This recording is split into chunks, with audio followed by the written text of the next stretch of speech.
going to be making kalbitang. Kalbitang is a beef short rib soup.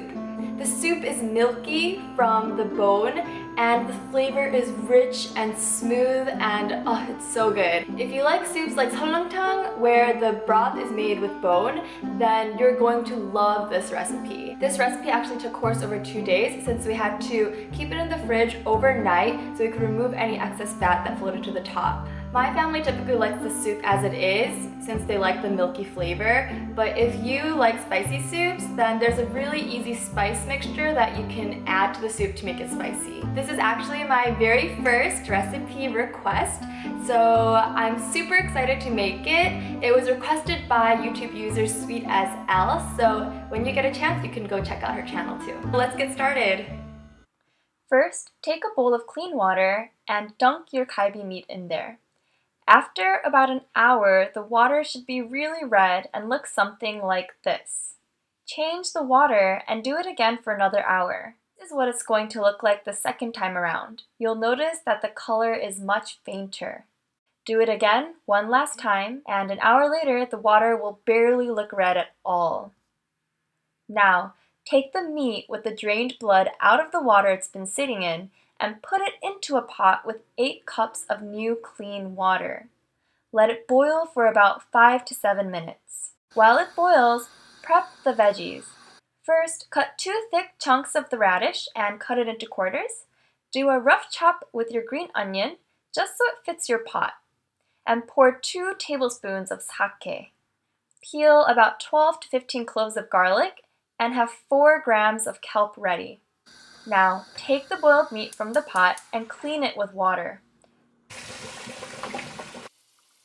You might not be able to tell, but I'm taking out each individual piece and giving it a quick rinse under the water. After you clean the meat, put it back into the pot.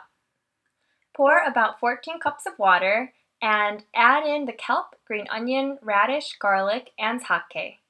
Put the pot on the burner on high heat until it starts to boil. Then lower the heat to medium-high for 1 hour. And finally, lower the heat to medium for about 10 to 20 minutes or just until the meat is soft. After it's cooled down, put the pot into the refrigerator and leave it there for at least 8 hours or overnight. Now take the pot of kaiba soup that you made yesterday or 8 hours ago out of the fridge, and you're going to see little white specks on the top of the water. These are flecks of fat that had risen to the top. Use a strainer and clean out the fat that's on the top. After you've cleaned out a good amount of it, take out your veggies and the meat. You can toss the kelp, garlic, and green onion, but save the radish and meat and put it in a separate bowl. To the soup, add 1 tablespoon of salt and 1 tablespoon of light soy sauce. Now, take the meat that you set to the side and add 1 tablespoon of light soy sauce, 1 tablespoon of minced garlic, and 1 tablespoon of sake. Massage it into the meat. Put the soup back onto the burner and add the marinated meat. Make sure that you scrape all of that delicious garlic and sauce that's on the bottom into the soup. Add the chopped radish that you set to the side and a bit of black pepper and let it boil. While the soup boils, you can cook the noodles. These are cellophane noodles, and they actually take a little while to cook, maybe 5 minutes or so. So keep checking up on them, and when they're nice and chewy, shock them with cold water and put it to the side. After you make your noodles, and while your soup is still boiling, make the topping. Crack 2 eggs and separate the yolk. Beat the yolk. Heat the pan and add olive oil. Pour the yolk in one spot in the middle of the pan, take out the cooked yolk, and clean up the ends, and cut them into thin strips.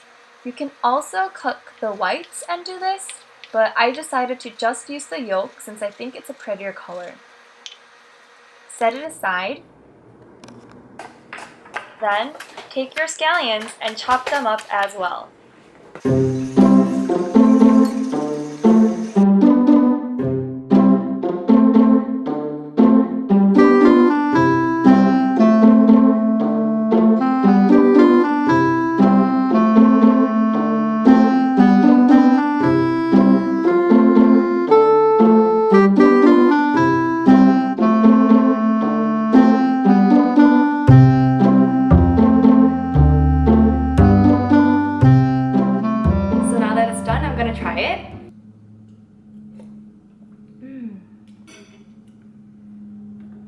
good.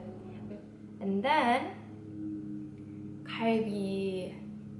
This should now be really soft and clean because we soaked it in water, plus we removed all of the excess fat, so it'll be a really clean, leaner version of the kalbi that you first had.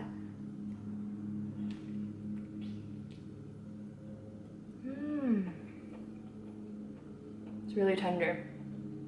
Just to give you a closer look, the meat is literally just falling apart and it's really good. So if you like kalbitang,